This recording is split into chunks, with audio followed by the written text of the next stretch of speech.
નમસ્કાર વિદ્યાર્થી મિત્રો, ફરીથી આપનું સ્વાગત છે. મિત્રો, આપણે ચેપ્ટર 1 ભણી રહ્યા છીએ. તેમાં આજે આ ચેપ્ટર 1નો છેલ્લો વિડીયો હશે. ના સાથે આપણું આ ચેપ્ટર પૂરું પણ થશે. વિદ્યાર્થી મિત્રો, આપણે ગયા પિરિયડમાં રાસાયણિક પ્રક્રિયાઓના પ્રકાર ભણી રહ્યા હતા. તેના મુખ્ય 5 પ્રકાર હતા: સંયોગીકરણ પ્રક્રિયા, વિઘટન પ્રક્રિયા, વિસ્થાપન પ્રક્રિયા, દ્વિવિસ્થાપન પ્રક્રિયા અને રેડોક્સ પ્રક્રિયા. તેમાંથી આપણે 2 પ્રકાર ભણી ચૂક્યા: સંયોગીકરણ પ્રક્રિયા અને વિઘટન પ્રક્રિયા. વિઘટન પ્રક્રિયામાં પણ એના પ્રકારો હતા, એ પણ આપણે ભણ્યા. હવે આપણે આગળ ભણીશું વિસ્થાપન પ્રક્રિયા. તો આ સાથે પ્રશ્ન જે છે કે વિસ્થાપન પ્રક્રિયા એટલે શું, તેના ઉદાહરણ આપી સમજાવો. મિત્રો, વિસ્થાપન એટલે અદલા બદલી કરવી. વિદ્યાર્થી મિત્રો, તમે વર્ગખંડમાં એક મિત્રો, ભાઈબંધ સાથે, બહેનપણી સાથે એકબીજાની જગ્યા બદલતા હશો, તે વિસ્થાપન કહેવાય. સમાજ વિદ્યામાં પણ શબ્દ આવતો હશે વિસ્થાપિત થવું, એક જગ્યાએથી બીજા જગ્યાએ જવું. અહીંયા અર્થ એ પણ લઈ શકાય છે, એક જગ્યાએથી બીજી જગ્યાએ જવું. વિસ્થાપન પ્રક્રિયા, તેની વ્યાખ્યા છે કે વધુ સક્રિય તત્વ ઓછા સક્રિય તત્વને સંયોજનમાંથી દૂર કરે. વધુ સક્રિય તત્વ ઓછા સક્રિય તત્વને સંયોજનમાંથી દૂર કરે તે પ્રક્રિયાને વિસ્થાપન પ્રક્રિયા કહે છે. હવે સક્રિય તત્વ શબ્દ આવે છે તો વિદ્યાર્થી મિત્રો, 9મા ધોરણમાં તમે ભણ્યા હશો સંયોજકતા, ઇલેક્ટ્રોનની આપલે કરવી. જે તત્વો ઇલેક્ટ્રોનની આપલે સરળતાથી કરી શકે તેને વધુ સક્રિય તત્વ કહેવાય, ને જે તત્વો ઇલેક્ટ્રોનની આપલે સરળતાથી ન કરી શકે તેને ઓછું સક્રિય તત્વ કહેવાય. એટલે કે વધુ સક્રિય તત્વ ઓછા સક્રિય તત્વને દૂર કરે તે પ્રક્રિયાને વિસ્થાપન પ્રક્રિયા કહે છે. અહીંયા 2 ઉદાહરણ આપ્યા છે: Fe + CuSO4. અહીંયા 2 તત્વની વાત થાય છે, Fe અને Cu. Fe એટલે આયર્ન, લોખંડ. Cu એટલે કોપર. આ સંયોજન છે, કોપર સલ્ફેટ. તો આ બંને વચ્ચે પ્રક્રિયા થાય તો તમે જોવો છો કે Fe એ Cuની જગ્યાએ જતો હોય છે અને Cu Feની જગ્યાએ છે. અદલા બદલી થઈ છે, તમે જોઈ શકો છો. એનો મતલબ એવો હતો કે Fe એ વધુ સક્રિય તત્વ હશે અને કોપર એ Feની કમ્પેરિઝનમાં ઓછું સક્રિય તત્વ હશે. એટલે Fe એ કોપરને શું કર્યો? દૂર કર્યો. એટલે આ પ્રક્રિયાને આપણે કહી શકીએ વિસ્થાપન પ્રક્રિયા. એ રીતે બીજું છે Zn + CuSO4. તો gives Cu છે ત્યાં Zn આવી જાય છે, જોઈ શકો છો. એનો મતલબ કે Zn એ Cu કરતાં વધુ સક્રિય તત્વ છે.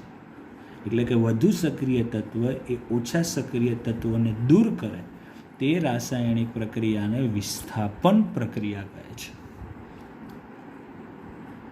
તેમાં બીજો એક પ્રકાર છે દ્વિવિસ્થાપન પ્રક્રિયા. દ્વિવિસ્થાપન એટલે શું? મેં આગળ હમણાં કીધું અદલા બદલી કરવી, સામ સામે આપલે કરવી. ખાલી વિસ્થાપનમાં શું હતું? એક તત્વ બીજા તત્વને દૂર કરે છે.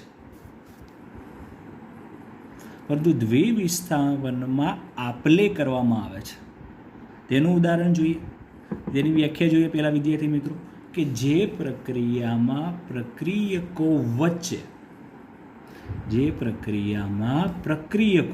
ખાસ મિત્રો યાદ રાખજો, પ્રક્રિયકો વચ્ચે આયનની આપલે થાય. આયન એટલે કે ઇલેક્ટ્રોન ગુમાવ્યા અને મેળવ્યા પછીની પરિસ્થિતિ, જેને આયન કહેવામાં આવે છે. કેટાયન અને એનાયન, જો 9મું ધોરણમાં તમને યાદ હોય તો, કે જે પ્રક્રિયામાં પ્રક્રિયકો વચ્ચે આયનોની આપલે થાય તેવી પ્રક્રિયાને દ્વિવિસ્થાપન પ્રક્રિયા કહે છે. જે પ્રક્રિયામાં પ્રક્રિયકો વચ્ચે આયનની આપલે થાય તેવી પ્રક્રિયાને દ્વિવિસ્થાપન પ્રક્રિયા કહે છે. તેનું ઉદાહરણ જોઈએ વિદ્યાર્થી મિત્રો આપણે. Na2SO4 સોડિયમ સલ્ફેટ, આ એક સંયોજન છે. એમાં 2 ભાગ પડે, Na અને SO4. Na+ હોય, SO4- હોય એટલે એના 2 આયન છે. એ રીતે BaCl2 બેરિયમ ક્લોરાઇડ, જે અહીંયા આવે Ba+, Cl-. તો વિદ્યાર્થી મિત્રો એવું થશે કે આ NaCl જોડે જશે અને આ BaSO4 જોડે, એટલે બનશે BaSO4 NaCl. ફરીથી વિદ્યાર્થી મિત્રો ધ્યાન રાખજો કે Na2SO4 માં સંયોજન છે, એના બે આયનો ધન આયન અને ઋણ આયન. Na ધન આયન છે, SO4 ઋણ આયન છે. BaCl2 Ba ધન આયન છે, Cl ઋણ આયન છે. આયનોની આપણે વ્યાખ્યામાં કીધું કે જે તત્વના પ્રક્રિયકોમાં આયનની આપણે થાય, એટલે અહીંયા પ્લસ એ SO4ની જગ્યાએ Cl સાથે જોડાશે, એટલે ધન, અને બીજા સંયોજનનું ઋણ, આ સંયોજનનું ધન આયન અને પ્રથમ સંયોજનનું ઋણ આયન જોડે, એટલે સામસામે આયનોની આપલે થઈ અને જેથી બને છે BaSO4 અને NaCl, સોડિયમ ક્લોરાઇડ. એટલે સોડિયમ સલ્ફેટ બેરિયમ ક્લોરાઇડ સાથે પ્રક્રિયા કરતા બેરિયમ સલ્ફેટ અને સોડિયમ ક્લોરાઇડ બને છે. મિત્રો આ સમીકરણ સંતુલન કરી શકાય. પ્રેક્ટિસ માટે ખાસ ધ્યાન રાખવું. ના આવડે તો તમે મારી વિડીયોના કોમેન્ટમાં કહી શકો છો, જેથી હું તમને તેનું સોલ્યુશન જણાવીશ. હવે એના જ પરથી એક વ્યાખ્યા આવે છે કે અવક્ષેપન પ્રક્રિયા. અવક્ષેપ, ઘણીવાર તમે મેં વિદ્યાર્થી મિત્રો શબ્દ સાંભળેલો હશે, અવક્ષેપ. અવક્ષેપનું સામાન્ય ઉદાહરણ જોવું હોય તો તમે દહીંમાંથી છાશ બનાવો, દહીંની અંદર પાણી નાખો છો અને વલોવો છો, ત્યારે અમુક વખત છાશની ઉપર નાના નાના ફોદા જેવું દેખાય, જેને અવક્ષેપ કહેવાય. અવક્ષેપનો અર્થ સાચો એવો થાય કે જે ઓગળે નહીં અને એ દ્રાવણમાં ઉપર તરે, જેને અવક્ષેપ કહેવાય. અને દ્વિવિસ્થાપન પ્રક્રિયામાં મોટા ભાગે અવક્ષેપ ઉત્પન્ન થતા હોય છે. બધી રાસાયણિક પ્રક્રિયામાં નહીં, પણ અમુક દ્વિવિસ્થાપન પ્રક્રિયામાં અવક્ષેપ ઉત્પન્ન થતા હોય છે. તેની માટે છે અવક્ષેપ પ્રક્રિયા, કે જે પ્રક્રિયામાં અવક્ષેપ ઉત્પન્ન થાય તે પ્રક્રિયાને અવક્ષેપન પ્રક્રિયા કહે છે. અહીંયા એ છે દ્વિવિસ્થાપનનું ઉદાહરણ છે AgNO3, સિલ્વર નાઇટ્રેટની સોડિયમ ક્લોરાઇડ NaCl. તો અહીંયા બને Ag+NO3-, અહીંયા બને Na+Cl-. તો હવે તમે જેમ સમજી શકો કે Ag અને Cl જોડાશે, એટલે AgCl, અને વધુ Na અને NO3, એટલે NaNO3. એટલે અવક્ષેપન પ્રક્રિયા પણ કહી શકાય અને આને દ્વિવિસ્થાપન પ્રક્રિયા પણ કહી શકાય. બરોબર છે મિત્રો. હવે આગળ આપણે જોઈએ ઓક્સિડેશન પ્રક્રિયા. જો આપણે રેડોક્સ પ્રક્રિયામાં ભણવા જવું હશે તો આપણે સૌપ્રથમ એ રેડોક્સ પ્રક્રિયા ભણવા માટે આપણે ભણવું પડશે ઓક્સિડેશન પ્રક્રિયા, કે જે રાસાયણિક પ્રક્રિયામાં પદાર્થ ઓક્સિજન મેળવે અથવા હાઇડ્રોજન ગુમાવે. ખાસ વિદ્યાર્થી મિત્રો યાદ રાખવાનું, ઓક્સિજન મેળવે અથવા હાઇડ્રોજન ગુમાવે, બંનેમાંથી એક જ પ્રક્રિયા, બંને નહીં. પાઠ્યપુસ્તકમાં તો વ્યાખ્યા આટલે સુધી પણ આપી છે કે જે રાસાયણિક પ્રક્રિયામાં પદાર્થ ઓક્સિજન મેળવે, હાઇડ્રોજનનો ઉલ્લેખ નથી. યાદ રાખવા માટે સરળ એ પડશે કે બંનેમાંથી એક જ થાય, કે જે રાસાયણિક પ્રક્રિયામાં પદાર્થ ઓક્સિજન મેળવે અથવા હાઇડ્રોજન ગુમાવે. અથવા શબ્દ છે અને નથી, એટલે કે બેમાંથી એક જ. કે જે રાસાયણિક પ્રક્રિયામાં પદાર્થ ઓક્સિજન મેળવે અથવા હાઇડ્રોજન ગુમાવે તે રાસાયણિક પ્રક્રિયાને ઓક્સિડેશન પ્રક્રિયા કહે છે. તેનું ઉદાહરણ જોઈએ આપણે.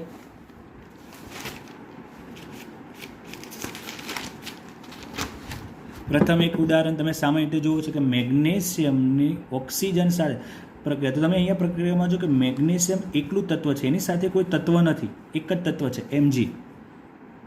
હવે જ્યારે ઓક્સિજન સાથે પ્રક્રિયા કરો તો અહીંથી તમે વિદ્યાર્થી મિત્રો અહીં જોશો તો અહીં મેગ્નેશિયમ એકલો હતો, પરંતુ અહીં મેગ્નેશિયમ જોડે તમને ઓક્સિજન જોડાયેલું જોવા મળે છે. મેગ્નેશિયમ સાથે ઓક્સિજન જોવા મળે છે. એટલે એવું કહી શકાય કે મેગ્નેશિયમમાં ઓક્સિજન ઉમેરાયો, એટલે આ પ્રક્રિયાને કહી શકાય ઓક્સિડેશન પ્રક્રિયા. સમીકરણ સંતુલન નથી, આ તો આપણે પ્રેક્ટિસમાં પણ જોઈ ચૂક્યા છીએ. જાતે કરવા ટ્રાય કરવી વિદ્યાર્થી મિત્રો. એ તે બીજું કાર્બન. અહીં કાર્બન તત્વ એકલું છે, તમે કાર્બન પ્રક્રિયકમાંથી નિપજ જોશો તો કાર્બન જોડે અહીં ઓક્સિજન જોવા મળે છે.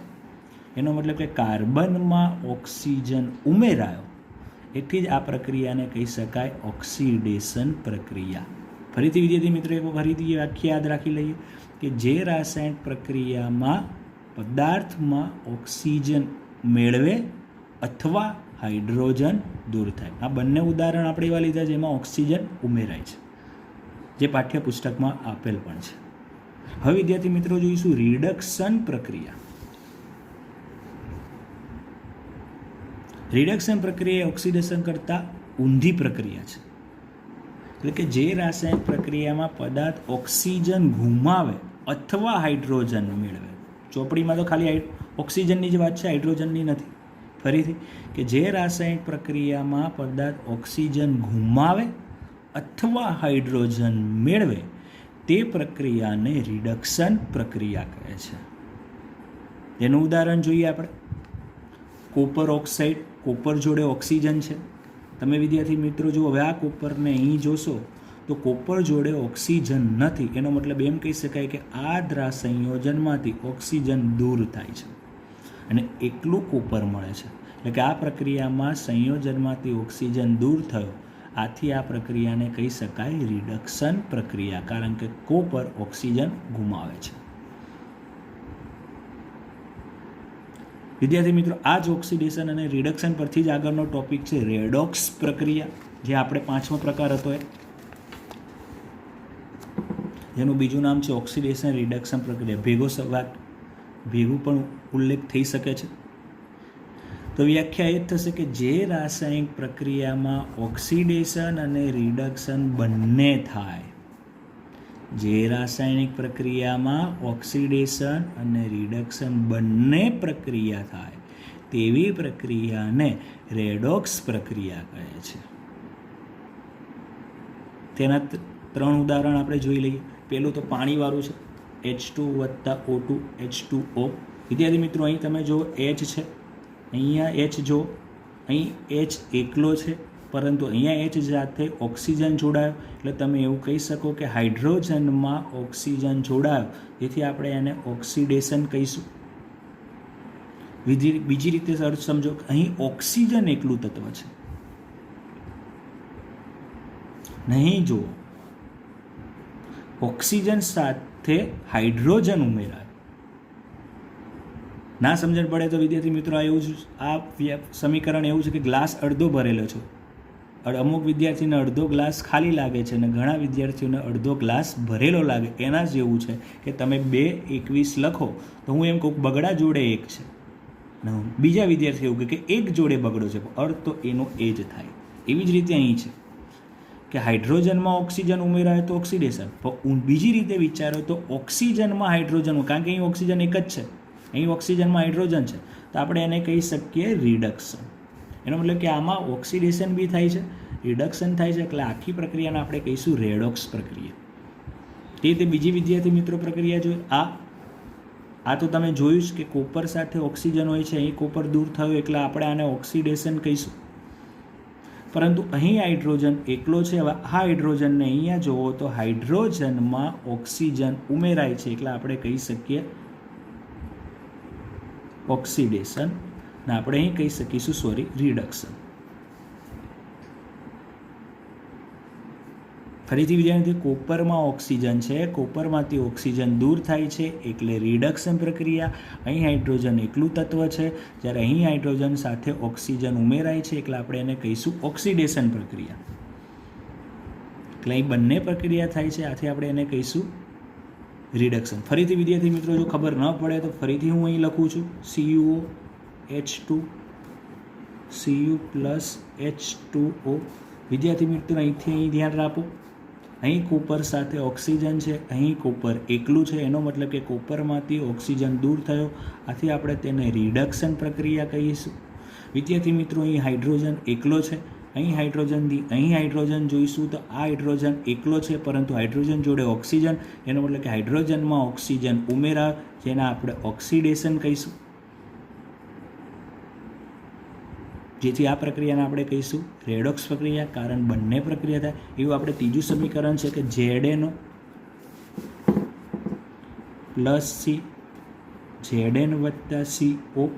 તો વિદ્યાર્થી મિત્રો અહીંથી અહીં જો ઝીંક જોડે ઓક્સિજન છે, અહીં ઝીંક એકલું થયું એટલે ઝીંકમાંથી ઓક્સિજન દૂર થયો એટલે આપણે એને રિડક્શન પ્રક્રિયા કહીશું. કાર્બન અહીં એકલો હતો, હવે આ કાર્બનને અહીં તમે જોશો તો કાર્બન સાથે ઓક્સિજન જોવા મળે છે એટલે કે આ પ્રક્રિયાને આપણે ઓક્સિડેશન કહીશું.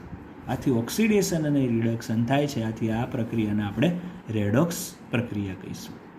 આવા બીજા ઘણા બધા પ્રક્રિયાઓ આવે છે. પાઠ્યપુસ્તકમાં તો એક જ સમીકરણ આપેલ છે, બીજા આપણે જોઈ શકીએ છીએ. આ સાથે આપણે રાસાયણિક પ્રક્રિયાઓના પ્રકાર પૂર્ણ થાય છે.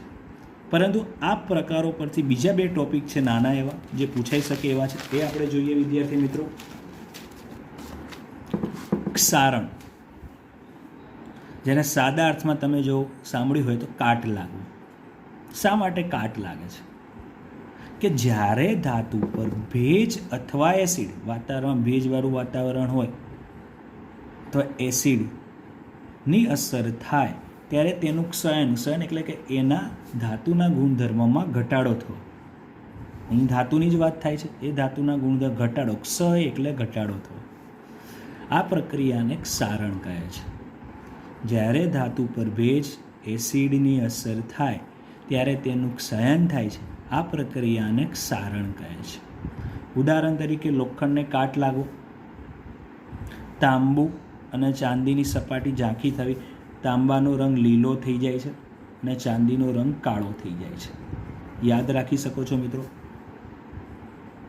જે તેના સામાન્ય ઉદાહરણ છે. બાકી આપણે ચેપ્ટર 2માં પણ આગળ આવશે, તે જોઈશું. તેની અસર શું થાય છે, તેનાથી આપણને નુકસાન શું જોવા મળે. તે ક્ષારણને કારણે મોટર કારના ભાગ, પુલ, જહાજ જેમાં લોખંડ વધારે વપરાય છે ને એ લોખંડ કાટ થાય છે, જેથી એક લોખંડ નકામું બની જાય, જેથી નુકસાન થાય છે.